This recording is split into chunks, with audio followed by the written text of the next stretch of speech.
Hello darlings, I'm Mary, the goody godmother, and today we are going to make a reindeer cake. So in case you're unfamiliar, a reindeer cake is kind of a Christmassy take on the popular unicorn cake trend. And it's really fun, really easy, something that you can do even if you're a newer cake decorator or if you want to do this with the kids. So I'm going to go ahead and get started. I like to start with whatever cake recipe you want. I tend to go with chocolate for this particular cake. Feels right to me. Whatever you want. I have several from scratch cake recipes on my blog. You can also use a box mix, whatever makes you happy. This is the perfect chocolate cake recipe from my blog, and I'm showing it to you with just the crumb coat because I don't know if you can really see, but you can't. I took the cake, baked it in two 8-inch layers, and then I cut each layer in half. So there are actually 4 layers of cake here. The reason why is because these cakes in particular look best when they are tall. So you can do that by either baking your cake very narrow and tall in like 4 6-inch pans, or you can go for something a little more manageable like this, which won't be quite so much of a column, and an 8-inch cake cut into 4 layers of cake, 3 layers of filling. I just used the same frosting for the filling. And the frosting is my decadent chocolate buttercream recipe, is also on the blog. I'll have all of these links for you in the post. So if you're not watching from the post, hop over to the blog and you can get all of those clickable details from there. But let's go ahead and let's get started on the cake. You can't start, I've heard some bakeries actually are now, like at grocery stores, are selling plain cakes that you can decorate from there. So if you are going that route, you can skip this step. But for those of you, quick refresher, you crumb coat every cake that you decorate. That means that you spread a very thin layer of frosting over your chilled cake layers that are filled, and then you refrigerate them until they're nice and hard. See, there's nothing coming off on my hand. And then you take your room temperature frosting and you go ahead and add your final layer. You can do this with a spatula, you can do this with a piping bag. There are a couple ways you can do this. I'm just using the piping bag because it's a little bit cleaner and a little bit quicker for video, since this video is more about how to decorate the cake and less about how to frost and fill. You can find that tutorial elsewhere. And so all I'm doing right now, you just need to make a really successful reindeer cake. You need to have a nice smooth filling on your cake. On the sides, the top is not quite as important. And the reason why the top isn't quite as important is because you're going to cover most of it with all your piped decorations. So it's not really a big deal. Get some nice edges on the cake, of course. And then you should be all set.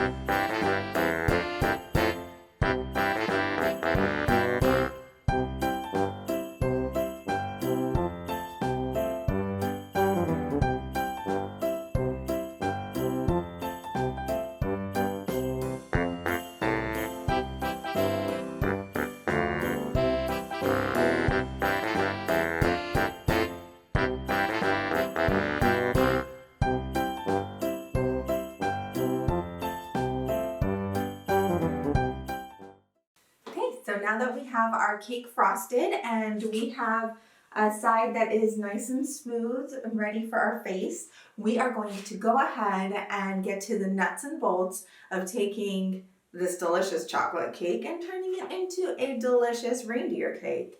So The first thing we're going to start with, and you'll be able to find a downloadable template on the post, is making the antlers. We make the antlers ourselves. The way you do this is by taking a candy melts or other candy making chocolate. Almond bark would work as well.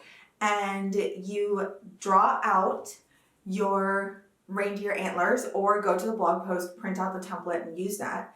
And then you put a nice thick layer of the chocolate coating over that, let it set, and then you put that right into your cake.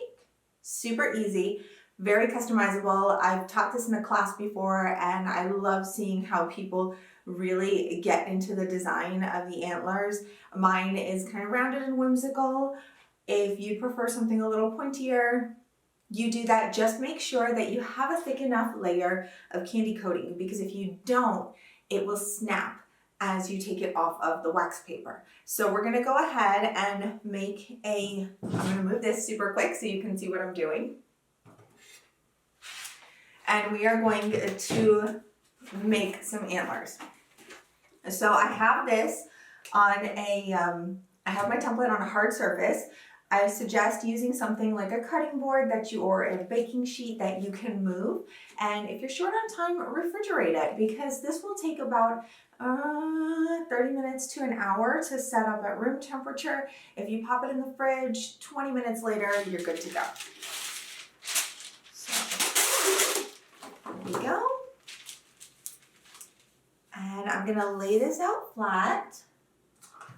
And then take 2 little pieces of tape.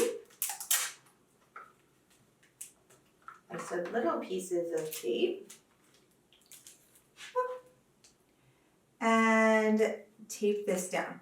You want to make sure there are no wrinkles in your wax paper, because that will transfer.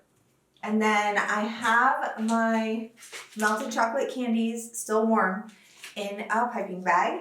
So I'm just going to take this and snip the end off. You're going to want to use a piping bag or a Ziploc bag, because it will help you guide the chocolate. And I'm going to start by outlining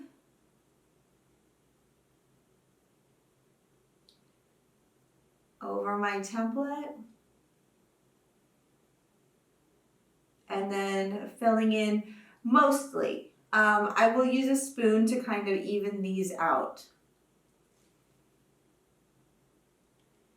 Do the other side.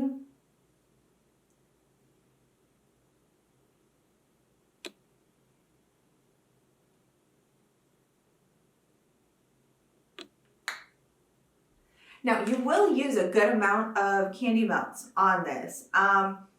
When I am working with a standard bag of the melts, I only get about 3 sets of antlers. So let me grab up my little spoon. And I'm just going to even this out. This won't be perfectly smooth, and that's fine. I think the little bit of texture actually adds a nice dimension to your antlers. And as far as inserting them into the cake, you have a few options. If you think that your cake is rather dense and you don't trust yourself not to break this, you can put a craft stick, like one of those wooden craft sticks, a popsicle stick, lay it flat, cover it with chocolate, and make sure you have about half of it sticking out. This can be very helpful to put this into the cake. If not, you can also do what I'm gonna do here and add a little more chocolate at the bottom. You will have a pretty good amount, if you use the templates, you will have a pretty good amount of, we're done with that. You will have a pretty good amount of leeway. Probably about a ½ inch or so to put into your cake, depending on what you like. And if you are making this as a 6-inch cake, the template will still work for you. You'll just press the antlers a little further into the cake to get a good proportion. So this is it. They're done, ready to go.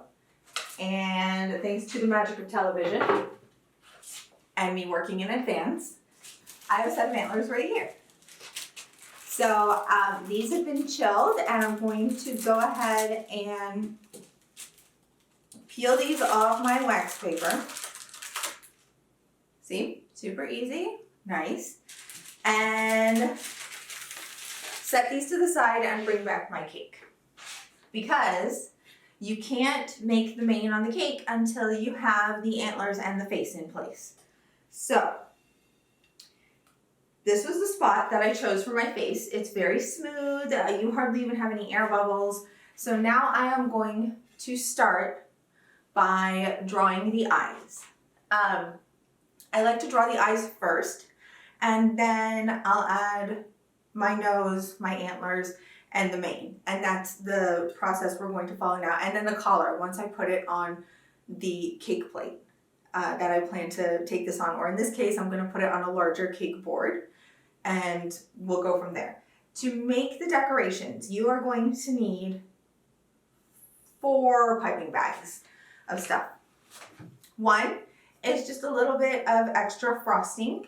It helps to add, I like to add a little bit of the lighter color into the mane. 2 is some pipeable chocolate ganache.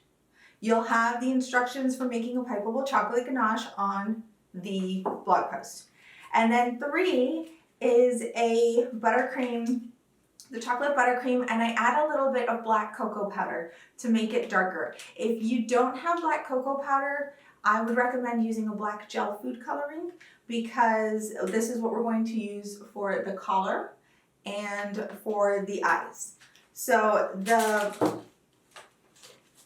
ganache, the frosting, and the black frosting all have a variety of open and closed star tips. So when you go look at your piping tips, you can find a couple different sizes. All the star tips are the ones with the little multiple prongs.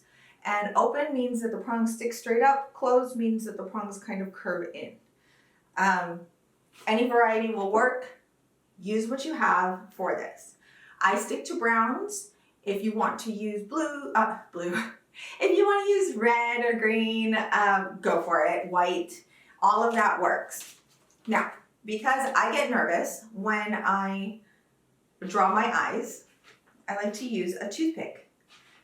So it's good to get down kind of on the level. Woo.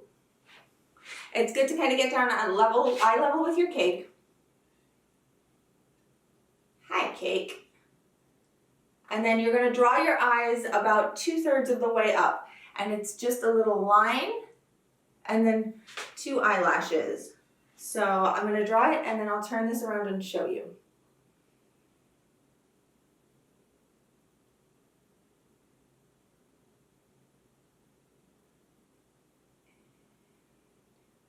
All right, so 1 eyelash. And then again, let's see if I can draw this one here.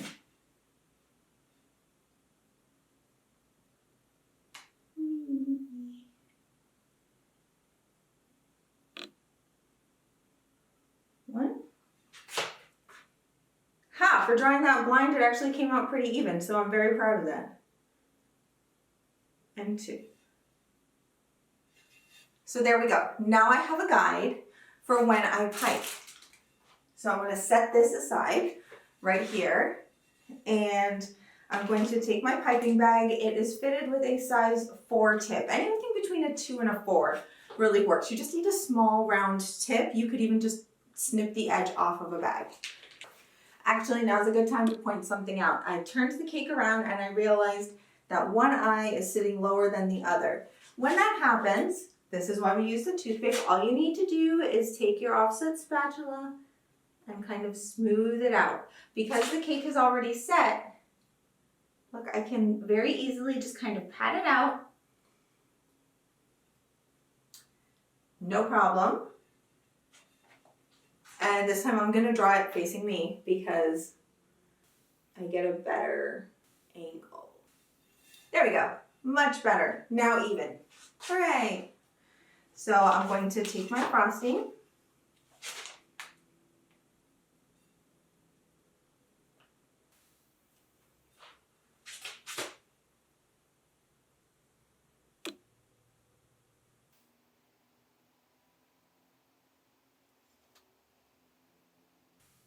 I'm going to take a quick look at this. It is very challenging to pipe facing away from you. All right.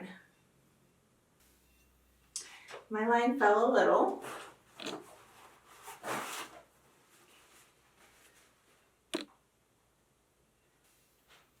Here we go.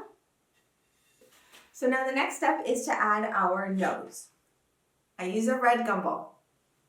You can make a rolled ball of fondant. You could choose to pipe on a nose, like with a red buttercream pearl, but it's easy to just go ahead, grab some candy, and add your nose. You just take that and press it right into the cake. See, we see our little reindeer coming together. And now I'm gonna go ahead and I'm going to add my antlers. I'm gonna put my antlers, if you were to divide the cake in the top of the cake into thirds, where those two lines sit is where my antlers are gonna go, about halfway through the cake.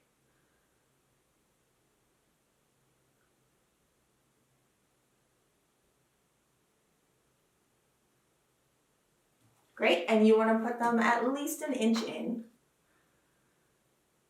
Again, if you're using the sticks, the stick goes all the way in, you won't be able to see it.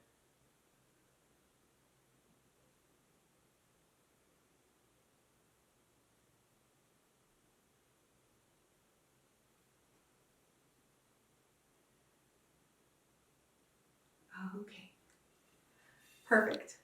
See? So now all we have left to do is add the main. Isn't that easy? Very, very doable, which I love. So I'm going to start just by, oh, and the collar, of course. So I'm going to start by piping some of my ganache just in various sizes. We'll start with some big swirls, little swirls. You're going to kind of layer this, so don't worry too much about what you're doing right now. Your goal is just to sort of get things onto the cake.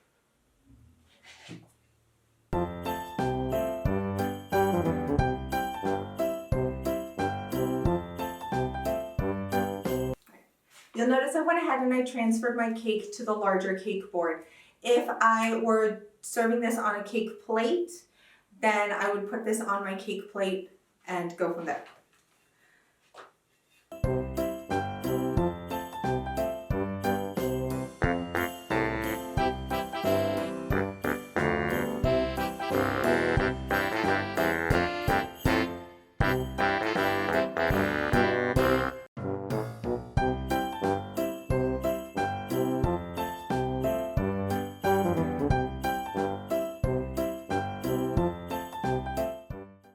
Now, how wide and how elaborate you choose to make your main is really up to you. I kind of like to just keep it on the narrower side. There we go. Bring it slightly down in the front.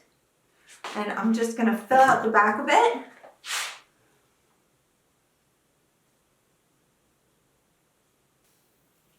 And there we go. All set. So I have the main done. And now I'm going to add, I could add the embellishments now or wait a second and then add the embellishments. I think we'll add the embellishments now.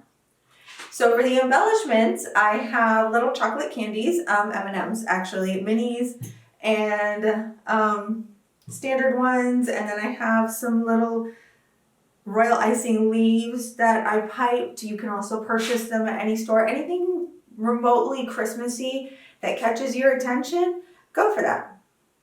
Whatever is making you happy.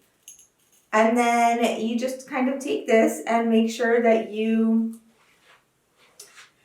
place them wherever you would like. along the mane to add a little color. If you are using the candies, I do highly recommend making sure that the logo on each one, if they have a logo on them, is facing down. It just looks nicer.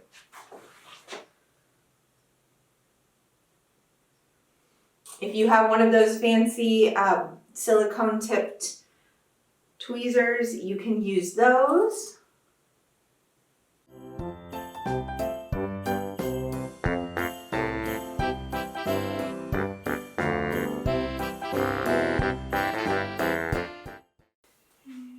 Oh, this looks so cute, guys.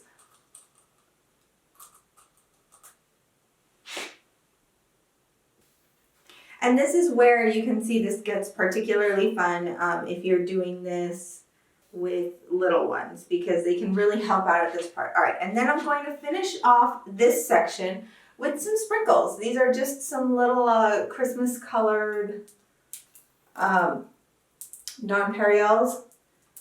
And there we go. Throw them at the side of the cake. Guess who's sweeping the floor later? All right. Okay. There's not really a genteel way to put them onto the cake right now. All right, now we're going to add the finishing touches with the color. That's it. Can you believe that? All that work, done. Oh.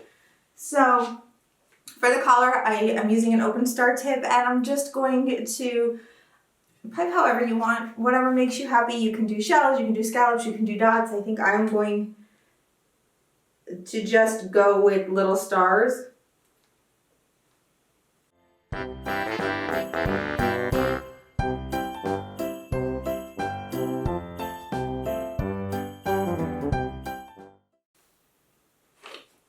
All right. So we're all set. I am going to add, because I do like to add a little something, I am going to add, I think I'm going to do a set of 3 little candies right here off to the side.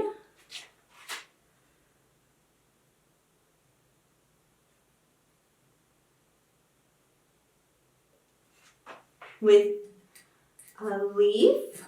Let's find the one that says, I'm Holly. And there we go. Of course, you can feel free to add more, less, more, if you would like, or if you really like this, she looks so cute. Give your reindeer a name, maybe a fun backstory, maybe not, that might be a little creepy. Either way, have fun with this. I hope you enjoyed this reindeer cake tutorial. Hop over to the blog for all the links and all the materials and a few more tips, and I will see you all next time. Bye!